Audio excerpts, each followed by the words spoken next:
Los antiguos no marcaban estos lugares en los mapas, se los advertían unos a otros para evitarlos, no por superstición, sino porque al acercarse a ellos el cuerpo reacciona antes que el pensamiento. La respiración se vuelve pesada, la orientación desaparece, la sensación de seguridad se derrumba. Los llamaban portales, fronteras que, si se cruzan demasiado profundo, quizá no permiten regresar. Hoy la ciencia puede explicar los mecanismos detrás de cada fenómeno, pero al estar allí, en esos mismos lugares, uno entiende por qué el conocimiento no basta para tranquilizar al ser humano. Número 5. Cenote Angelita, el portal sumergido. Imagina que estás buceando en lo profundo de la península de Yucatán. A unos 30 metros de profundidad, el agua cristalina se interrumpe de repente, y ante ti aparece un río bajo el agua, con orillas difusas, troncos caídos y una neblina turbia suspendida. La intuición protesta de inmediato. Un río no puede existir aquí. Para los antiguos mayas, los cenotes no eran solo fuentes de agua, eran entradas a Xibalbá, el mundo de los muertos. Esa creencia se apoyaba en una experiencia real, la clara estratificación entre seguridad y peligro, entre el arriba familiar y el abajo oscuro, activa una alarma corporal inmediata. En el cenote sagrado, Chichén Itzá, la arqueología ha encontrado huesos humanos y objetos de sacrificio, huellas de que los cenotes fueron considerados límites entre la vida y la muerte. El detalle inquietante está en ese río. Las hojas y los troncos que caen no se hunden del todo ni flotan hacia arriba, sino que quedan atrapados en una capa exacta, creando una escena de orilla tan perfecta que resulta absurda. La ciencia lo llama hoy un fenómeno de estratificación. Arriba hay agua dulce, abajo agua salada, y en medio una capa tóxica de sulfuro de hidrógeno que crea una neblina opaca y engaña la vista. La explicación basta para entender, pero no para sentirse a salvo. El problema es que cuando atraviesas esa neblina, la luz se atenúa, la sensación corporal cambia y emergen abajo en un agua salada, clara, como si acabaras de cruzar una puerta. Los mayas lo llamaban un portal hacia otro mundo. La ciencia lo llama un límite químico. Tu cuerpo no necesita nombrarlo, solo sabe que no conviene quedarse demasiado tiempo. Número 4. Lago Natron, el lago que no permite errores. Imagina que estás frente a un lago silencioso en el norte de Tanzania. La superficie es plana, el sol cae implacable, no hay olas. Pero a lo largo de la orilla yacen cuerpos de aves y pequeños animales petrificados, congelados en su última postura como estatuas de piedra. La primera sensación no es miedo, es la certeza de estar en el lugar equivocado. Para las comunidades antiguas de África Oriental, el lago Natron era una zona que debía evitarse. No era un sitio de asentamiento ni de ritual, sino una frontera mortal. Un lugar donde un paso en falso no tiene corrección. La tradición oral lo consideraba un sitio donde las almas quedaban atrapadas, porque las criaturas que entraban rara vez regresaban. El detalle inquietante está en la forma en que ocurre la muerte. Cuando los animales mueren en el lago, no se descomponen de manera habitual. En su lugar, sus cuerpos se calcifican, la piel y los tejidos se endurecen, conservando la forma, como si el tiempo se hubiera bloqueado en el último instante. La ciencia explica hoy que el agua del lago es extremadamente alcalina, rica en carbonato de sodio, la misma sustancia que los antiguos egipcios usaban para la momificación. Este ambiente es lo bastante fuerte para preservar organismos de manera natural. Entender el mecanismo no vuelve a este lugar más benigno. El problema es que ese mismo lago es un paraíso reproductivo para los flamencos. Han evolucionado una piel y escamas en las patas para resistir estas aguas corrosivas. En el lago Natron no hay espacio para la suerte, solo quien se ajusta a la biología vive. Un error basta para morir. Los antiguos lo llamaban la tierra de la muerte. La ciencia lo llama un lago alcalino extremo. El mensaje es el mismo. Este no es un lugar que permita errores. Número 3. Cueva Movile. Un mundo que no necesita luz. Imagina que entras a una cueva donde el aire puede matarte en cuestión de minutos. No hay olor a bosque húmedo, no hay viento, no hay luz, solo una presión pesada en el pecho. Es la cueva Movile, en Rumanía, aislada del mundo exterior desde hace más de 5,5 millones de años.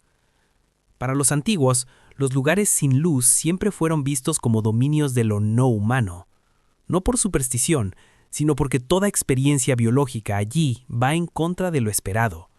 Dificultad para respirar, mareo, pérdida de orientación. El cuerpo entiende con claridad que no es bienvenido. El detalle inquietante es que la vida existe, incluso en abundancia. Arañas ciegas, sanguijuelas pálidas, escorpiones acuáticos sin ojos se desplazan sobre la roca, viviendo del tacto. No necesitan plantas ni sol, se alimentan de una densa capa de bacterias que cubre las paredes de la cueva. La ciencia explica hoy que este ecosistema se basa en bacterias quimiosintéticas, capaces de convertir gases tóxicos como el sulfuro de hidrógeno en energía. Entender el mecanismo solo revela una verdad incómoda. La vida no necesita aquello que creíamos indispensable. El problema es que la cueva Movile demuestra que el infierno de la imaginación antigua no tiene por qué estar vacío. Puede estar lleno de vida. Simplemente no es para nosotros. Los antiguos evitaban la oscuridad eterna. La ciencia lo llama un ecosistema cerrado. Tu cuerpo lo llama un lugar donde no deberías quedarte. Número 2. Cráter de gas de Darvaza. La puerta que se niega a cerrarse. Imagina que conduces por el desierto de Turkmenistán, rodeado solo de arena y viento. Y de pronto, el suelo se abre, un enorme cráter en llamas, ardiendo sin descanso, con el calor golpeándote directamente el rostro. De pie en el borde, el instinto te obliga a retroceder. Este lugar no está hecho para los seres humanos. Para los habitantes locales, Darvaza es conocida como la puerta del infierno. No hace falta una mitología compleja, basta con ver un fuego que arde día y noche en medio del desierto para atribuirle un límite sobrenatural. El detalle inquietante está en el tiempo. Este fuego no se apaga. En 1971, geólogos soviéticos perforaron en busca de gas natural. El terreno colapsó y gases tóxicos emergieron. Para evitar el peligro, prendieron fuego al gas con la idea de que arderían unas pocas semanas. Más de medio siglo después, sigue ardiendo. La ciencia actual comprende el mecanismo. El gas metano escapa de forma continua desde el subsuelo, alimentando la llama. Pero lo que aún inquieta a la ciencia es que nadie sabe cuándo se agotará la fuente. El cráter mide unos 70 metros de ancho y más de 30 de profundidad. El calor es lo bastante intenso como para marear a quien se acerque demasiado. El problema es que este no es un lugar de misterio sin explicación. Es un error ya explicado, pero imposible de revertir. Los antiguos lo llamaban una puerta al infierno. La ciencia lo llama un cráter de gas en combustión. Tu cuerpo lo entiende al instante. Hay puertas que una vez abiertas se niegan a cerrarse. Número 1. Salar de Uyuni. Cuando las fronteras desaparecen. Imagina que estás de pie en un lugar donde ya no sabes qué es tierra y qué es cielo. Bajo tus pies hay nubes. Sobre tu cabeza también. No existe una línea del horizonte. No hay sombras a las que aferrarse. Eso es el Salar de Uyuni en la temporada de lluvias, el mayor desierto de sal del mundo convertido en un espejo perfecto. Para las culturas indígenas de los Andes, este lugar no es solo un salar, es un punto de cruce entre mundos por donde las almas pasan después de la muerte. Esa creencia no nace de lo fantástico, sino de una experiencia muy real. Cuando todas las fronteras conocidas desaparecen, el ser humano pierde la sensación de su propia posición. El detalle inquietante está en la perfección. La superficie de sal es tan plana que el agua no forma ondas y refleja el cielo de manera absoluta. El cerebro humano depende del horizonte para orientarse. Aquí, esa señal se borra por completo. Muchas personas, incluso estando quietas, sienten mareo, desorientación, la sensación de estar cayendo. La ciencia llama hoy al Salar de Uyuni la superficie más plana y con la reflexión luminosa más precisa de la Tierra, al punto de que la NASA lo utiliza para calibrar satélites. Bajo la capa blanca de sal se esconden enormes reservas de litio, la base de la tecnología moderna. Comprender el mecanismo no ayuda a calmar al cuerpo cuando todos los puntos de referencia desaparecen. El problema es que cuando ya no existe arriba abajo ni delante detrás, el cerebro entra en un estado de alerta primitivo. Este no es un lugar que te mate, pero sí uno que te hace comprender cuán frágil eres cuando pierdes las fronteras. Los antiguos lo llamaban un lugar de paso para las almas. La ciencia lo llama el desierto de sal más plano del mundo.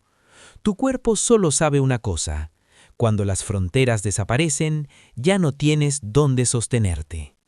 La ciencia llama a estos lugares fenómenos geológicos, químicos y biológicos. Los antiguos los llamaban puertas hacia otros mundos. Los nombres son distintos, pero la sensación es exactamente la misma. Porque hay lugares donde, aunque entiendas por qué existen, tu cuerpo sabe con absoluta claridad que no deberías estar allí.